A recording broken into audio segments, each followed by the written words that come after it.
গত সপ্তাহে আমি আমার শ্বশুরবাড়ি গিয়েছিলাম, আর তখনই আমার চোখে পড়ছে আমার শ্বশুর শাশুড়ি যে বিছানায় ঘুমায় ওই বিছানার বেডশিটটা অনেকটা পুরাতন হয়ে গেছে।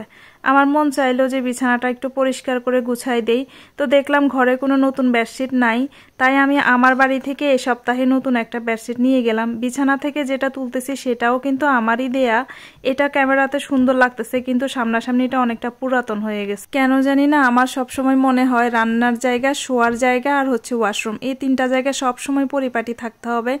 যেমন হচ্ছে রান্নার জায়গা যত বেশি সুন্দর থাকবে, যত বেশি পরিপাটি থাকবে, গোছালো থাকবে, ওই রান্নাঘরে সারাদিন রান্না করতেও কষ্ট লাগবে না।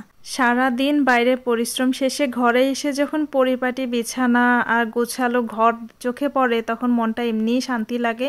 আমার সবসময় একটা বদ অভ্যাস বলতে পারেন যে আমার শোবার ঘর, রান্নাঘর, ওয়াশরুম এই তিনটা সবসময় নিট অ্যান্ড ক্লিন থাকবে। ড্রেসের প্রতি আমার যতটা লোভ, জুতার প্রতিও আমার ততটাই লোভ, আর তার চেয়ে বেশি লোভ হচ্ছে আমার ঘরের পর্দা এবং বিছানার বেডশিট।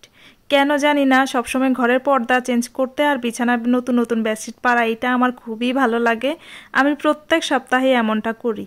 এই জিনিসটা আমার বদ অভ্যাসই বলতে পারেন, সবসময় আমার এটা করতে খুবই ভাল লাগে। ঘরে নতুন পর্দা দিলে কেন জানি না ঘরের পুরো লুকটাই চেঞ্জ হয়ে যায়, আর বিছানায় যদি পর্দার সাথে কালার ম্যাচিং করে বেডশিট দেই তখন তো আরও বেশি সুন্দর লাগে। আমার শাশুড়ি ইদানিং খুব বেশি অসুস্থ থাকে, ঘরের কাপড় চোপড় সব কিছুই অনেকটা অগোছালো।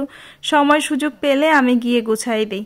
দেখেন না, বেডশিটটা পাড়ার পরে আমার চোখে পড়ছে যে উপরে অনেকগুলো মাকড়সার জাল, এগুলো পরিষ্কার করতে হবে। প্রথমে যদি করতাম তাইলে ভালো হইতো, ভুলে গেছিলাম, পরে যা চোখে পড়ছে করে দিছি। তারপরে পুরো ঘরটা সুন্দর করে পরিষ্কার করে একদম ঝাড় দিয়ে পরিষ্কার করে দিচ্ছি। ঘরের সামনেই লম্বা সিঁড়ি দেখে সবসময় আমাকে সবাই জিজ্ঞেস করেন এত বড় লম্বা সিঁড়ি কেন, এত উঁচুতে ঘর কেন। আসলে যখন বর্ষাকাল আসে তখন অনেক বেশি বন্যা হয় এখানে, এত উঁচুতে ঘর, তারপরেও দুই একটা সিঁড়ি হয়তো বাদ থাকে, না হলে অনেক ঘর আছে ওখানে সবগুলো ঘর প্রায় ডুবে যায়। আমার শ্বশুর বাড়ি আছে আর আমার ফুফি শাশুড়ির বাড়ি আছে, এই দুই তিনটা বাড়ি ডুবে না, এরকম অবস্থা।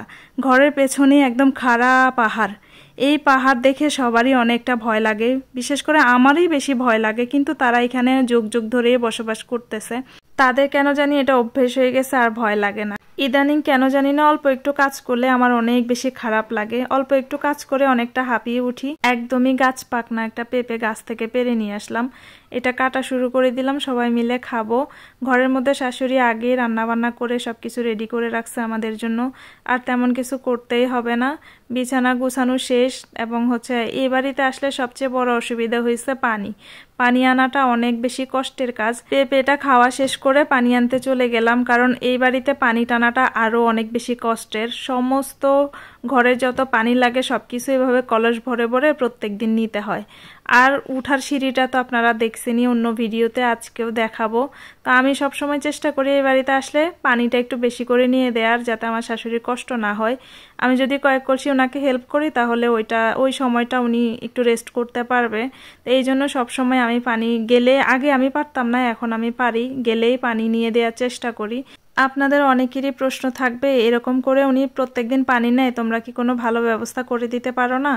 ব্যবস্থা করার যদি সুযোগ থাকতো অনেক আগেই করে দিতাম, এখানে সেরকম কোনো সুযোগই নাই। আসলে চাইলেও কোনো অপশন নাই করার মতো, যেভাবে আছে ওইভাবে সবারই চলতে হবে, এটাই হলো কথা। আর বাড়ির সামনেই এরকম সবুজ শ্যামল চারপাশটা সবজিতে ভরা। আজকের ভিডিওটা কেমন লাগছে অবশ্যই আমাদেরকে কমেন্টে জানাবেন। ধন্যবাদ।